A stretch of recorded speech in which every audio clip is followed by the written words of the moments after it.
What challenges do food manufacturers face in sourcing ingredients? Can we order small pack sizes and quantities? How to be innovative and limit the R&D costs at the same time? Do we have competitive prices for ingredients? Are we covering demand, costs, and resolving supply issues? Listen to our food ingredients experts discuss the biggest questions facing buying food ingredients today. Welcome to One to Taste Talks Food Ingredients. Welcome to the second episode of One to Taste Talks Food Ingredients. I am Jasper Schouten, CEO of One to Taste. Today I will talk with my guests about challenges and opportunities in dairy. My guests for today are Floris Combes of NeonWhale, Shari de Wit of SVZ, Steve Baxter of H.E. Stringer Flavors, Gerrit van Zanten of Wollenhaupt, and Peter Schulting of JS Cocoa. Coming up with healthier and plant-based alternatives is essential in the marketing of your dairy business. Right now, consumers are more and more looking for sustainable food. They want products that have less impact on nature, but still meet expectations on taste, smell, and mouthfeel. For dairy producers, these challenges give unique opportunities to innovate with dairy and plant-based ingredients. It's a way to set your brand apart, creating new opportunities with yogurt, ice cream, or cheese, or, well, almost anything. Hi, Floris. Welcome to the webinar of One to Taste. Maybe it's a good idea that we start off with a general introduction of you, Floris, and of your company, NeonWhale. Would you tell our listeners more about that? Yes, so hi, good afternoon, Jasper. I'm indeed Floris Combes from NeonWhale. So I'm about 20 years now in food R&D as a person. And 6 years ago, I think we started with NeonWhale together, myself, and then together with Mathieu, we started up with NeonWhale as a type of one-stop shop we want to be to help, in fact, food companies with everything around product development, product innovation, etc. Basically, what we do is we help startups, scale-ups, food companies of mid-size to corporate, all types of food companies in that field, starting from concepting new innovations and until development and upscaling them. So that's a bit Okay. what we do. So that's very relevant for the discussion that we are having today. So today we're going to talk about the developments in the dairy and the beverage industry as a wider area of interest. Um, in your job in your company, you're hmm probably pretty much on top of all the trends that are happening. Can you tell us a little bit more what you see and what kind of questions your customers come to you for? Yeah. So well, our I specifically but then to dairy and plant based, which is a bit which is one of our focus categories, let's say. We see in on the dairy side, we see more and more the trend again of affordable nutrition, where you see that basically milk and milk products as such have naturally a good nutritional value. They have good proteins with a high nutritional quality, and the cost is still quite low for dairy products. Although also that has been changing a bit with the rising increasing prices, but still, if you compare to certain plant-based products, that is still very much affordable. So there is again a bit of a rise there, and we see it mostly in the whites, the white products, let's say the white milks, but also like yeah, typical fermented fermented products like kefir, yogurts, etc. And you see, it's maybe a bit of a dull trend because it's a bit back to the basics, but you see there products like, for instance, a Jersey milk. A Jersey milk is a regular milk, but a bit different with um, a type of casein in there, A2 casein, which would improve a bit the digestibility. I'm not sure if that is all true, but it's good marketing. So and then also a lot of fermentations, just letting all types of ferments going loose on the milk and then creating Turkish, Bulgarian, skyr type Yeah. yogurts, etc., etc. So that's definitely, that's, let's say, from the positive side of the dairy, the trend that we see. Of course, dairy has on the other side also some negative points, like sustainable wise and nutritional wise, and also there we see definitely some opportunities for the dairy industry, like lactose free products, of course, which is then on the negative lactose containing aspect of milk. But also on sustainability, I read also an article that Friesland Campina, for instance, is also investing or co-investing in microbial fermentation, or microbial fermented proteins, for instance, which is, you see, they are also looking into that. And let's say 10 years ago, this was out of the question. So this is, you also see that they are more investing in production of plant-based products. So there are a lot of dairy factories starting to produce also plant-based products. So you see there is something going on in there. I also believe, for instance, in the future, why not mixing milk and plant-based more, like a hybrid product, which can combine the best of both worlds and making the milk, keeping the good properties like the taste and the of the milk, and combining that with plant-based to have it more sustainable, for instance, could be an idea. Yeah. What are maybe the challenges that you face in terms of when you start making new concepts, or when customers come to you? Are there certain issues that they, for example, have in finding the ingredients or in sourcing, or do you see challenges there? Oh yes, but yeah, I think that's the least we can say. We are really a bit in a perfect storm. Although I had that feeling more last year and the year before already. I was doing also projects for a big plant-based producer, um, and a lot of challenges there in yeah, getting those specialty ingredients basically. Yeah. So yeah, things like inulin. I think that was a big problem in the crop 2021, 2022. That is now resolved a bit. Yeah.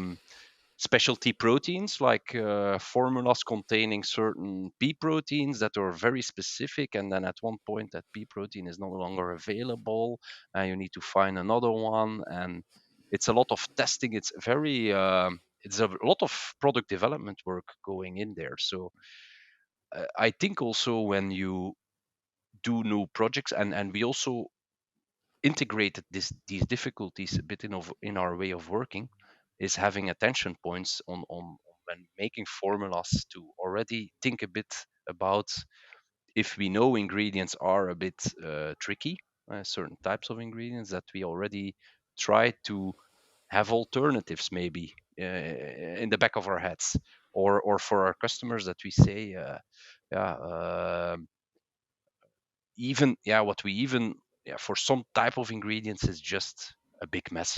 Everything red fruits, I block everything with red fruits inside. That's now a bit out of, it's a bit less dairy and plant based, but raspberries and all types of red berries and blackberries is really, eh, you have prices times five. It's you cannot do anything with that. So that's really something. Yeah, it blocks a bit the front end of those innovations. That's definitely the case. Yeah. I think it's yeah, more and more the job of product development and R&D also to take these contingencies into the back of our heads. Yeah. So as a company, you're saying you need to actually develop five different variants of one product for different scenarios, almost. Hmm. Sometimes, yeah, you could say so. I think there are some you can also there are some strategies you can adopt. I think getting know-how in of ingredients, a broad know-how is crucial. Having a good network with ingredient suppliers like yourself is crucial too. But also thinking about, for instance, a vertical integration of certain processes. If you buy certain specialized ingredients, why not thinking about going more upstream and buying uh, a less processed type of ingredient and trying to solve it yourself via processing yourself.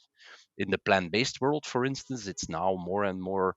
Uh, um, Most of the oat drinks, for instance, are made with syrups, and now you see more and more plant-based producers try to insource the oat, the pure oat, and do the enzymatic breakdown themselves to produce oat milk. So this is I think it's good also in that sense because you have more chance to run out of oat syrup, let's say, than to run out of oat. So that's also a good strategy. So, but yeah, it's something taking contingency into your operations is very important. Yep. Okay. So if I may summarize a little bit, so you see there's a trend into the more healthy corner, but at the Hmm. same time there's also a underlying um, issue, which is the sourcing of sustainable or the sourcing of ingredient due to climate change or to impact on the environment. Um, I think Yes. that's quite interesting, also worrying, of course. But I think Hmm. it's a good message to give to the world outside is that you need to look at your ingredients when you develop, and be prepared Hmm. for the issues that may occur, and that might mean, as you were saying, that you need to process more inside, or it might mean that you need to develop local suppliers or Yeah. different. Um, Yeah. what we experience in one two taste is actually that people are looking for healthy ingredients, but are also, as you mentioned, very Hmm. cost conscious, um, more and more. But they also are in a struggle because we get these inquiries quite frequently. To spread the risk is they want a product coming from, say, India, and they want it from China. So people are diversifying the risk profile for their Hmm. ingredients. Yeah. All right. Well, Floris, I think we came to an end already. Um, is there some last thought that you would like to share? Um, yeah. Well, a last thought.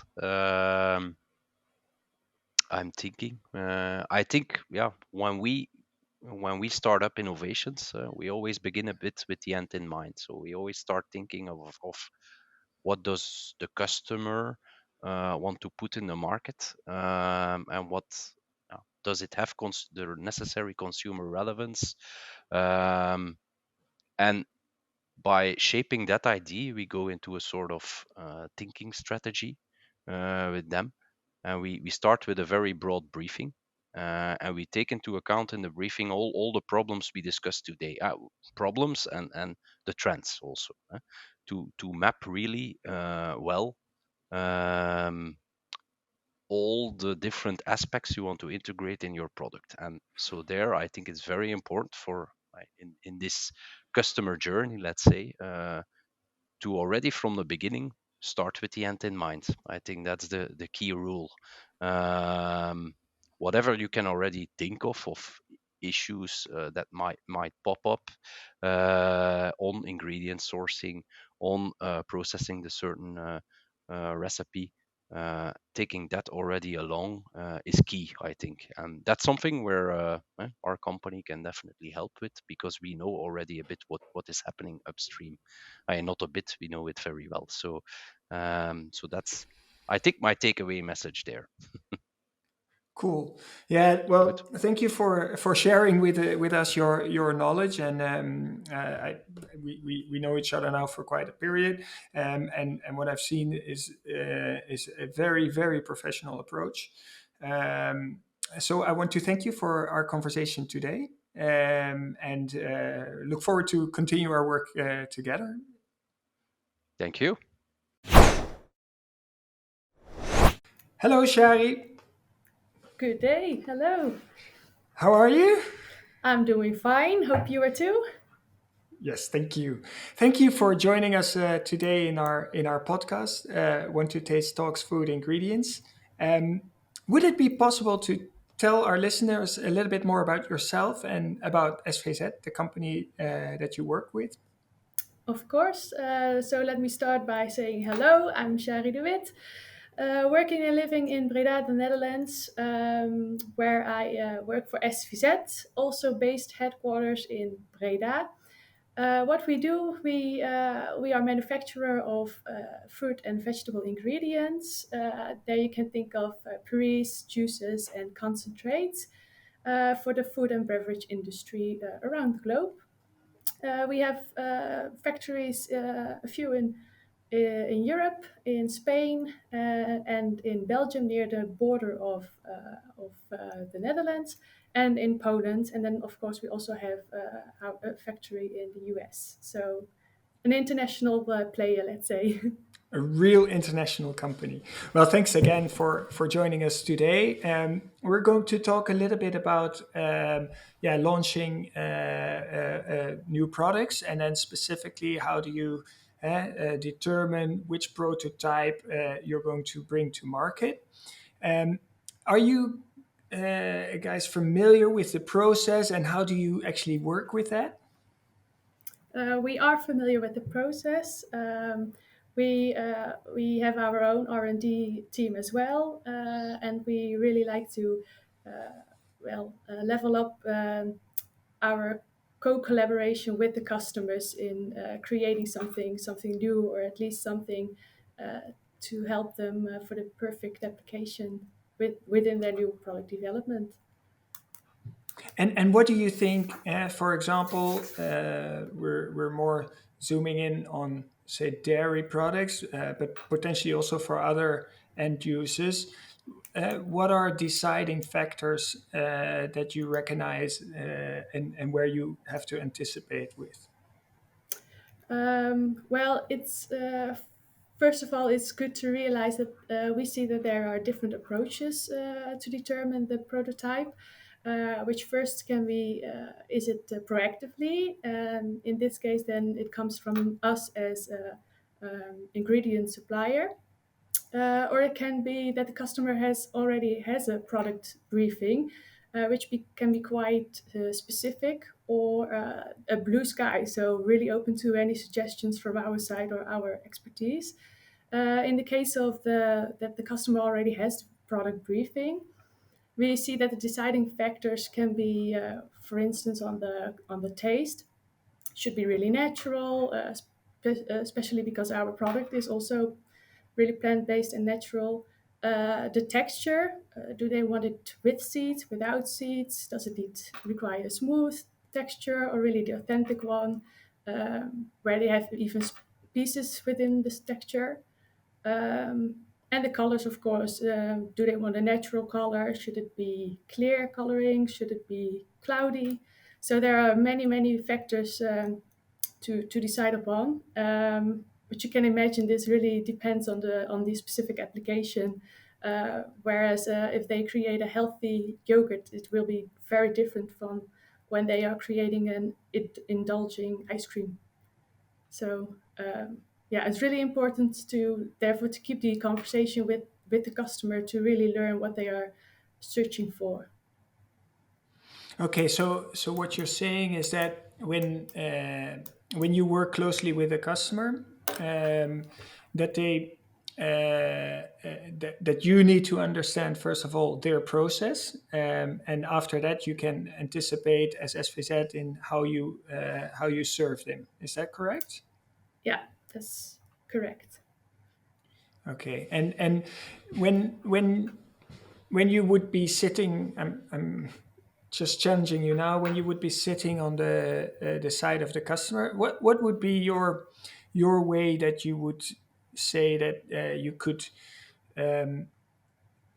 with the shortest route, develop a new product, and decide upon the results of the launch or of the initial testing with customers.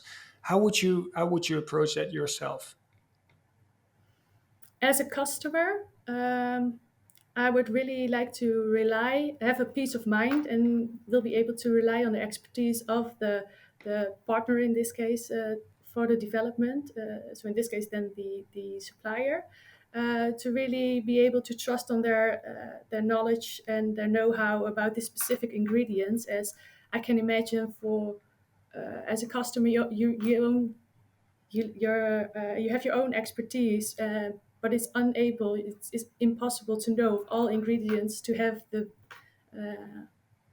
know-how on top of mind. So I would really like to be able to have that peace of mind if I would be the customer. Yeah. Yeah, so that would be a key takeaway is when you go out and select your suppliers, that you look for those suppliers that not only can deliver the product but can also deliver the expertise that comes with the products for you to be successful. Yes, that they will be able to advise how to best apply the specific ingredient, or what would be the inclusion rate, for example, because they trust that they have the expertise already or the experience already. Yeah. Yes. So pretty exciting. I mean, for companies that are launching new products, obviously you cannot make too many mistakes in that because else it becomes super expensive. So um, if you would come back and say, okay, in taking your experience as well, is what were the deciding factors with customers, and you don't need to name any customer, of course, but that made their product launch successful? What? Yeah. Deciding factors, that Sorry, I'm challenging you a little bit yeah, here. not a problem. Always good to be challenged. Um, there was definitely the quality of the food. So that also challenged our full supply chain. So we need to make sure that from the very first, we touch the fruit that before it goes to supply chain, that it's being selected for the very best quality, to keep the natural source within the product. So that's what also really can make the difference, we believe. And also, which has been proven by successes that we've made with the product introductions. Also, the mouthfeel is very important, and this is also the knowledge of our process. When you have the best fruits, to what are you doing in process within the factory and process, to keep, even when processing it, to keep this natural source as good and recognizable as possible. Um, so that was really a very important deciding factor for our previous experiences. Okay, so actually, the quality. If you have good quality, you increase the chances of being successful in the market. Yes. Yeah. Oh, but Yeah, that also makes there's also a difference, of course. There are customers who want the Rolls Royce, and that you are able to create the Rolls Royce for them. But some are not looking for that, because you also have to pay for it, obviously. So then that's also keeping the conversation with the customer. Then you will recognize, oh, he's not looking for that. We can tone it down a notch, and then we can also be able to create what is good enough for them, and yeah. stay in within the range of their budget. So that's also something that plays a part. Yeah. Even though as a supplier you Yeah. always want to go for the very best of the Rolls Royces of Yeah, of course, you're what's proud of possible. your product, right? Yeah. I think it's also to do with that. It's not only to do with cost, but it's also that you're proud of your product and you want to bring the best to your customer. Yeah, and So that's the strength of listening to what they are looking for. That's really the key. okay. So basically, you're saying maybe listening is the key of launching the most successful product. Yes, yeah. If I must, yeah, if there's one thing to say that would be the key to success within the development, it is really to keep the open conversation, really listen to what the customer is looking for, and make sure that you're involved in the early stage of the development. So the earlier within you are involved in development, the better the results will get. Yeah. Okay, Sherry. I think this is a good sentence to wrap up our conversation. If I reflect on what we see in One to Taste, is that we do see obviously that brand is important and the quality is important. We also see that. And that's more from a distance. Is that from sample to final launch, it for us the average peak is in about 122 days. Pretty accurate, but it's obviously it's a bandwidth, right? If a process takes longer, chances of being successful are lower.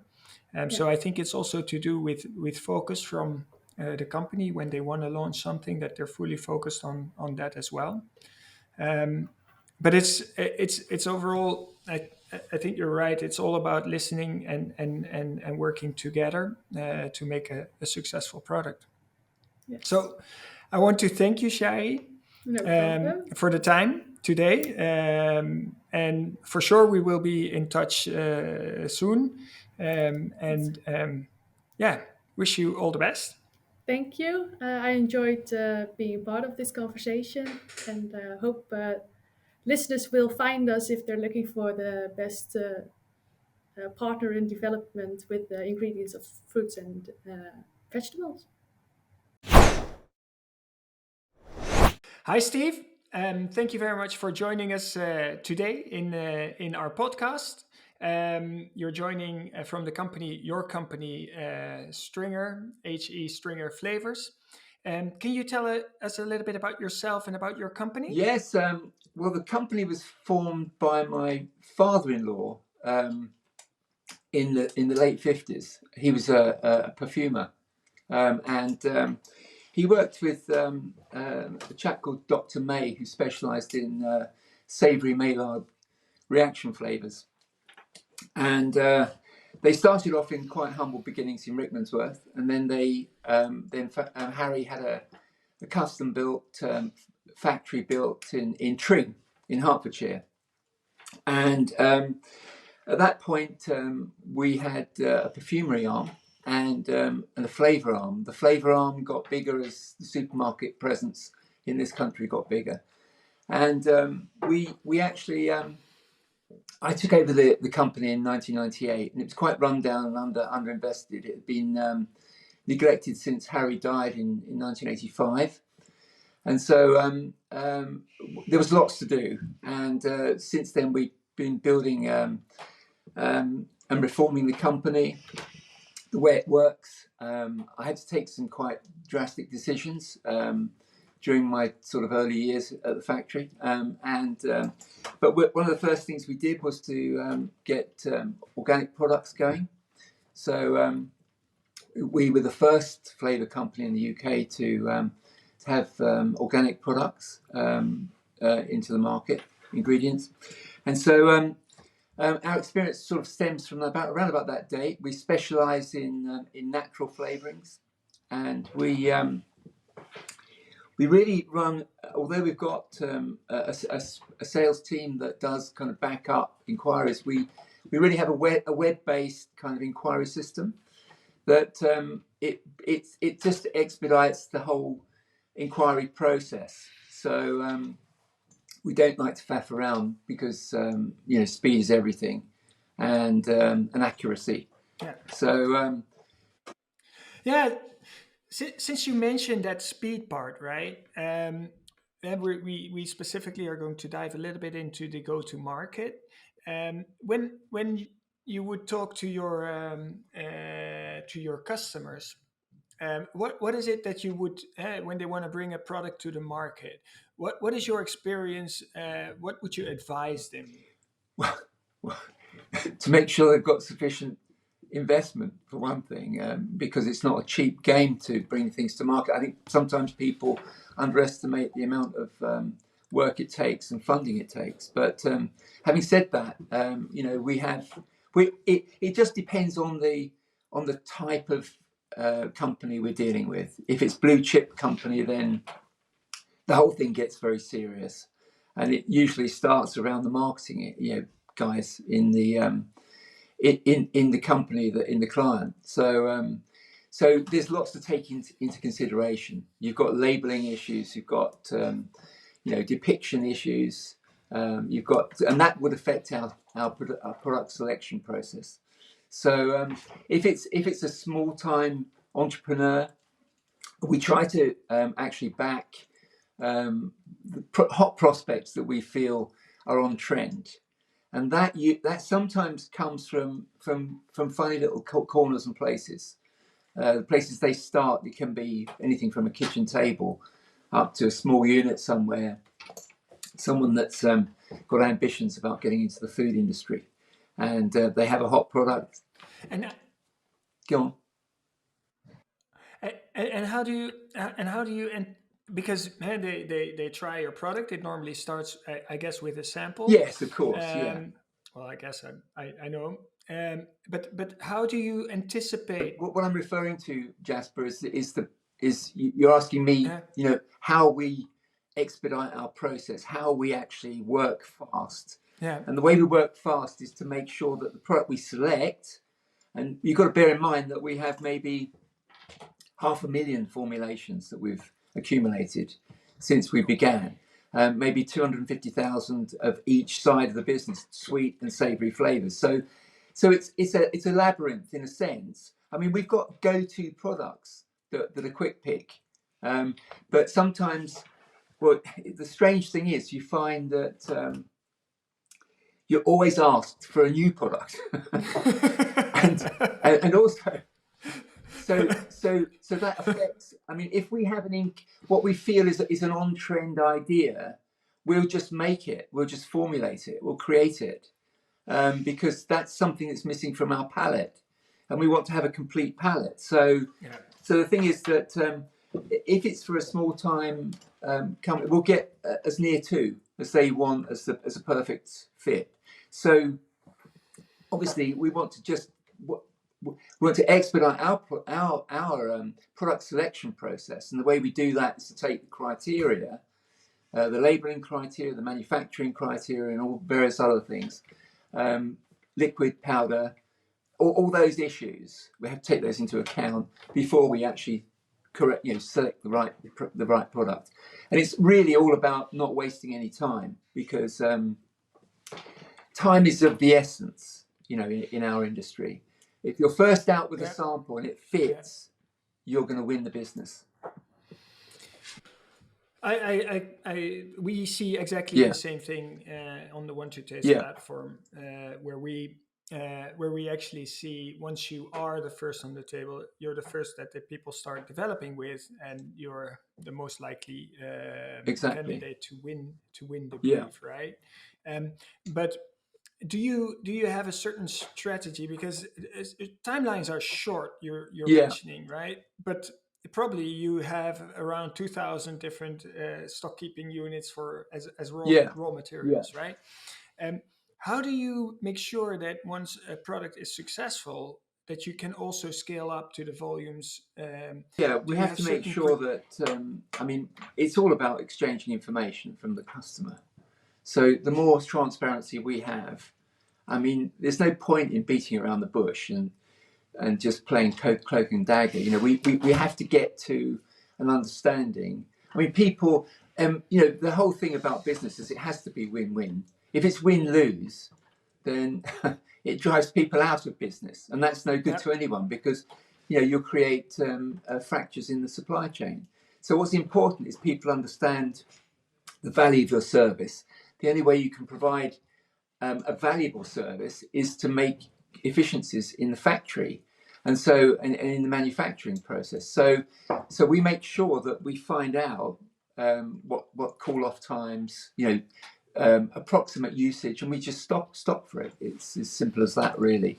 You know, when we had just after lockdown, there was one of the things we did was we invested in stock, because we were seeing, well, we anticipated lag times, so we had to make sure that we had stock to fulfill orders, and for that reason, we work on average of about 10 to 15 days lead time from order acceptance. So we try to keep it at that. If it drifts anywhere, you know, then we start to get concerned and we start to make changes. So we make sure that we've got stock in anticipation of call off. So in other words, if somebody says they want, you know, half a ton of a product over a year, then we sort of divide that up into sections, and that affects our order patterns for that product. Nice, nice. It seems like because our experience with HC Stringer is super Yeah, positive. I think you guys are very yeah, flexible. You're very yeah, fast, which is a pleasure, and actually it fits completely with what we're trying to achieve on and what the digital experience should yeah, be. You should order today and be able to deliver in the upcoming days after that, right? yeah. Um, I know, Steve. It's a short interview, but I'm going to wrap it a little bit Okay, up. fine. But if you had to give one last thought, what would that be? One last thought. Yeah, what would you advise your customer as a number one in when he would go and launch a product? What would be the first thing that he needs to do, or, in regards to ingredients? Well, I think a person's got to measure the tipping point. So basically, we price according to volume, because we make to Yeah, order. So everything has yeah, to run very efficiently. And so if you think about that, if you're making to order, then obviously you need as much information from the customer as possible. So really, I guess, as far as we're concerned with our client relationship, it's built on trust and confidentiality. Because obviously the reason why people are often cloak and dagger is because they're worried about someone's going to steal ideas if it's a new trend. And so I think just to be as frank and open, once they decide to work with you as a company and they've got their trust in you because of the service that you've given them today, then normally people are quite free to exchange information about what they anticipate a product's going to do, and we tailor our business to service that need, because you really, in the food industry, you never really know where the next trend's coming from or what it's going to look like. true, So true. yeah, we have to be flexible. Yeah.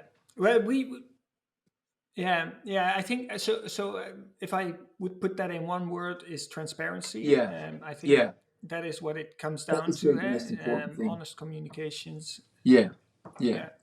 And because All right. flavors are things that are basically, they sort of stabilize a product, they standardize a product, you know, due to the natural Yeah. fluctuations you get in ingredients, and in terms of cost in use, they're actually the lowest and most constant value to a product. So you've got two things: you've got the Right. labeling and the flavor profile. That creates the character of a product. That's why people buy a specific product, the brand loyalty, the flavor profile, and Yeah. that means they're going to buy twice, which is what everyone wants. Yeah. The first order is nice. The second is more Exactly. important, right? Yeah. Well, Steve, sorry to. I think we could go We on for could. another Yeah, hour. easily. I'm, I'm, I'm really fascinated, and I'm going to repeat myself. I think it's really great how you are showing your flexibility and your speed in Yeah. supply, and I truly compliment you as a Thank company you. in that. Um, we'll be surely working lots Yes. together, and we are already. So I look forward to that, and I want to thank Yeah. you And for just this one last interview. thing. Everyone can do large. Yes. Everyone can do high volume, but it's do small well is the issue. If you do small well, you can do anything, and we do small well. I completely agree with you. I am Yeah. 100% Great. aligned. Great. Well, 100% nice talking aligned. to you, Jasper. Hi, Gerrit. Welcome in our podcast today. We're going to talk a bit about dairy beverages. Would it be possible for our listeners that you introduce yourself a little bit and the company of Wollenhaupt, so that people know who you are? Yeah, my name is Gerrit van Zanten. I'm working in the food industry all more than 30 years, so for a long time. Worked for distributors, and I have gathered there a lot of experience in different food industries, also dairy, of course. I work now for 3 years for the company Wollenhaupt Vanilla GmbH. That's a family owned company, already started in 1881 in Hamburg, yeah, with distributing and selling tea and vanilla. Yeah, so they have a very long history in vanilla. Um, they are changed in 1996 to Rheinbeck to expand their business from Hamburg. They came from Hamburg to Rheinbeck. In 2019, the two companies split. We have Wollenhaupt Tea GmbH now and Wollenhaupt Vanilla GmbH. Wollenhaupt Vanilla GmbH just this last year in May entered the new building and production facilities in Gallien. That's the old border Germany and East Germany. Okay. Well, thank you very much for this introduction. Um, I would like to ask you a couple of questions in regards to development. Obviously, vanilla is a product that is quite precious for the buyers. Do you see that cost plays an important role when developing products for the dairy industry? I don't think that cost is the most important factor. Yeah, it's one of the major factors, of course, in be able to selling your products.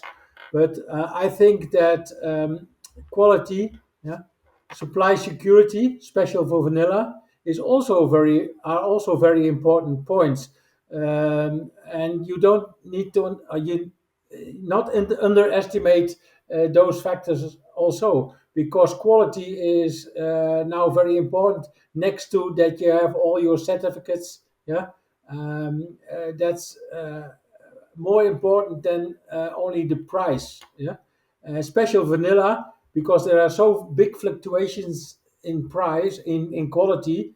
You can buy a product from 100 euro, what's too expensive, and you can buy a product now for $250, what's even low cost compared to the quality. So vanilla is always important to have a sample and know the quality you're buying. Yeah, and then you are able to judge if the price compare with competition is right. Yeah, so how does your company deal with those kind of things? Is it Yeah, we How do what we you are deal with the doing is that, pricing? of course, we are buying directly in the source. Yeah, we are not buying only for buy in one country, but we buy all over the world our vanilla. That's in Uganda, that's in Mexico, that's in Tahiti, that's in Indonesia, Papua New Guinea. Yeah, so we can select there the right qualities, but also you see sometimes a big difference in price between the countries. Also, when it's planifolia, when you look at prices now in Uganda, they are a lot lower than in Madagascar at the moment, and even the quality is similar or better in Uganda. So that's important for our customers also to know. That's not always good to sell bourbon vanilla, yeah, because that limits you a lot to one source, and that's Madagascar Comoran, and you don't have any other choices. So when you develop a product, yeah, look at taste and quality, but not only at bourbon, because I think then you could make a mistake long term. It sounds very interesting, and in a way, it is quite a complex game, I guess, that Wollenhaupt has to play in setting the stocks and Yeah, de-risking. so for sourcing you need a lot of experience, and that's learned because a lot of companies trading vanilla in the western world went broke because they could not survive several crises. So you must be very keen in buying, yeah, and not take too big risks, and um, that's important to be over the year long term solid producer or a seller of vanilla. And we have in the source, it's important to have long term relations, yeah, that they know which quality we want, yeah.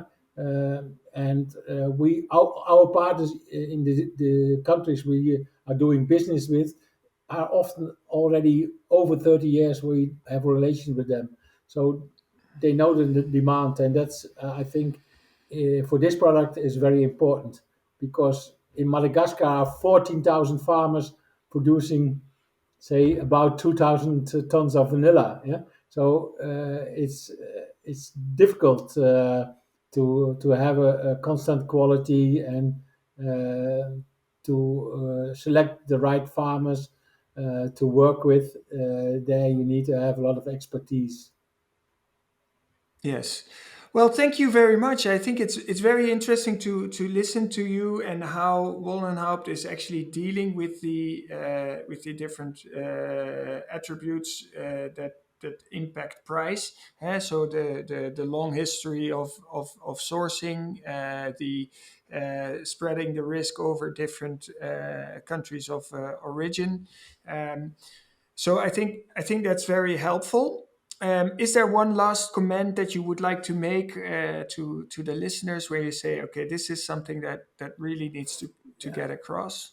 yeah. I think when you look at price and good possibility to source for customers, yeah, special the small medium sized enterprises, yeah, is yeah, actually through the internet. Yeah, when you have a reliable business to business website, as want to take started, I think it could be important because more and more people are oriented on the internet. Yeah, and you can, because the customers have the possibility to have a sample very quickly. Yeah, they can, after they receive the sample, very quickly look if the price is okay or not. Yeah, and I think the prices on the website are very competitive. Yeah, so Yes. they are not different from even what bigger suppliers are paying. Yeah, uh, of course, for 1 kilogram you pay more, or for 2 kilograms. That's logic, but it's not a very big difference. Yeah, and so they have the opportunities to develop competitive products also, and I think that's Yeah. the strength. And when we know which customer is buying, we know which quality they need, and we will supply that quality. Well, I think this is a conversation. We're closing the conversation, Gerrit. Yes. Thank you very much for your time and efforts. And we are working together already, but I look forward to continue our working together. I think vanilla is an ingredient that will always be in the food industry. It is. You can find it in all different types of food. So we're really excited with our collaboration. Thank you very much. From also from my side. So till now, it's working perfect. Hi, Peter. Welcome to the Want to Taste podcast. Thank you very much for joining us today. We're going to speak about the challenges in supply chain. But before we do that, would it be possible if you can give us a short introduction in who you are and the company JS Cacao you're working for? Yes, sure. No, thanks first of all for inviting me. My name is Peter Schulting. I live with my family in Overveen near Haarlem. I'm one of the three owners of the company JS Cocoa.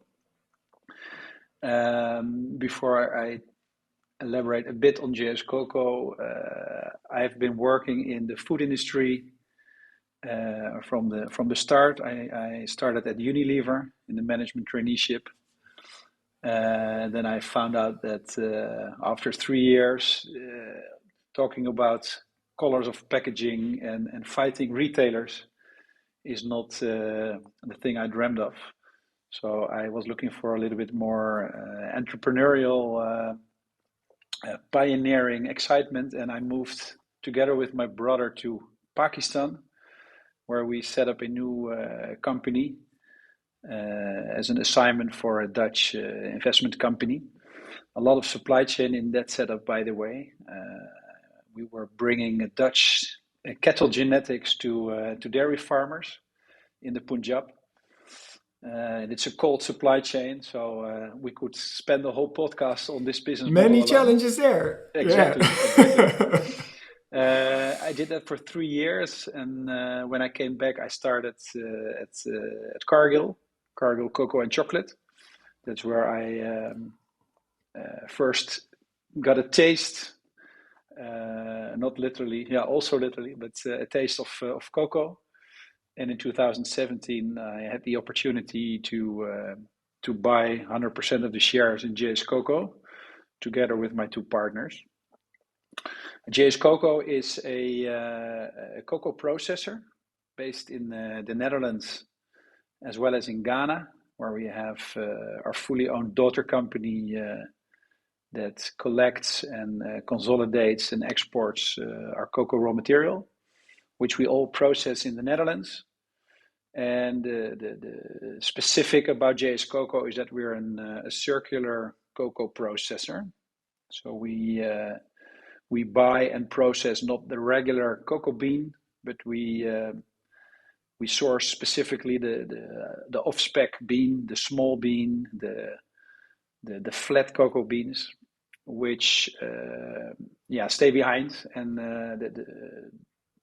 the cocoa industry is very much consolidated. 3 big processors process around 60-70% of the total crop worldwide, and they are always looking for the big, most efficient cocoa beans.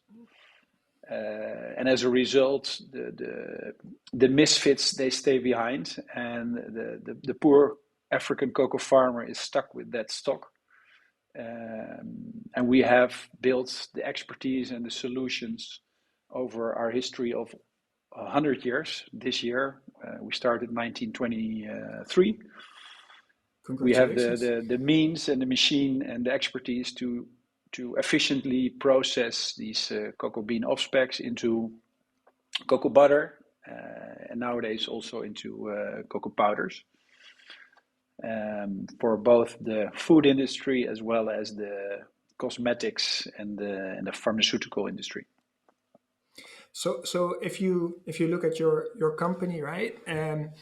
Do you see challenges in the supply security, for example, for these misfits, as you call them, or are you flexible, and how do you deal with those kind of challenges? Yeah, well, the cocoa industry is first of all a challenging industry because we depend on many very smallholder cocoa farmers. In West Africa alone, there's over 2 million cocoa farmers that together supply 70% of the world cocoa crop. Very much focused on Ivory Coast and Ghana. Together they do,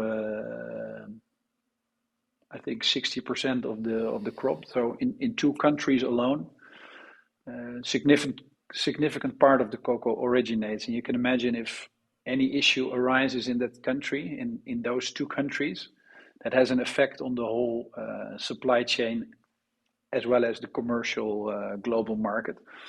So all eyes are on the Ivory Coast and Ghana, not only from a crop development, weather pattern, but also things like the political environment and the stability there, as well as the economical situation, the currency development. Ghana has recently had a big devaluation of the Ghana cedi, which is rather unusual in Ghana. So yeah, from a supply chain perspective, we depend heavily on those two countries and the many cocoa farmers in the countries. If you zoom into the specific type of raw material that we buy, it's even a smaller portion of the production of a cocoa farmer. So our collection network is very much deeply penetrated into the rural area in order to consolidate sufficient volumes for quality check, evacuation, and then export to the Netherlands. So yeah, the challenge for us is really to have the network in the rural area with people on the ground, and we currently operate 1,200 brokers on our behalf in Ghana alone that have the farmer relations to collect these cocoa off-spec beans, which not only involves then the physical supply chain challenges, but also the financial elements. Everything is cash-based in Africa. So we also need to distribute cash in almost in cases, suitcases into the bush. And well, Africa is Africa, and the bush is next level. So that also brings some supply challenges of cash into the bush. But you do manage to secure supply to your customers in Europe. I mean, I can imagine that is one of the challenges, to assure that you have enough stocks for your customers. Yeah, one of our differentiators in the markets, so on the sales side, is our flexibility. Like I said, the cocoa industry is largely consolidated, where these big giants run very efficient, large production runs, and have very little room to steer correct if there's changes in demand. Since we are a smaller company with also a smaller production setup, it is for us a little bit easier to be flexible and responsive to customer demands and changes. Having said that, we have the challenge of the supply, so we need to work with buffer stock, safety stocks. Of course, there's additionally the challenge of the crop size of season. So you need to be able to overcome the period that there's no production coming from origin. So you have to keep safety stocks, which we do. And from a quality perspective, it's always better to keep the stocks in Europe instead of in Africa, where the humidity and the temperature are not favorable for the development of unfavorable elements in the quality of the cocoa beans and specifically the cocoa butter. So we keep safety stocks in the Netherlands. We have a wonderful system with barges lying on the Zaan, on the water, and the water is cooling the beans to avoid further development of free fatty acids in the fat. So that's a way of securing our supply to our factory, and from our factory to customer. Well, we're actually in a bit of a change at the moment. We have always been working make to order, and taking the flexibility from the way we produce. We're now also trying to make a little bit more efficient production runs, and therefore we're also moving a little bit more to make to stock solution, especially for the blocked cocoa butter, so the boxes of 25 kg, where on the other hand we also do a lot of bulk in full truckloads. But for the boxed materials, we already had a number of customers for which we are keeping customer-specific stock, but we will now move to a model in which we basically keep stock. We produce to stock, and from the stock we deliver to customers. And we're trying to make an effort in making that stock as standard as possible to avoid that we have a very big number of stock keeping units. So that's a process that we're currently exploring and changing. So your supply chain, actually, it's quite a long supply chain. It goes from the guys that go in the bushes that secure the raw material, the fruit itself, correct, up to the processing there partially and transporting it to Europe, and then potentially even further specialization in Europe into specific grades for different customers. So actually, it's a super complex supply chain. If I refer that to what we see in Want to Taste on a daily basis, is that the customers are actually thinking that everything is instantly available. So they have a special term for that, which is called the consumerization of the B2B customer, where they actually expect, like Amazon, that if they order today, then it should be there tomorrow.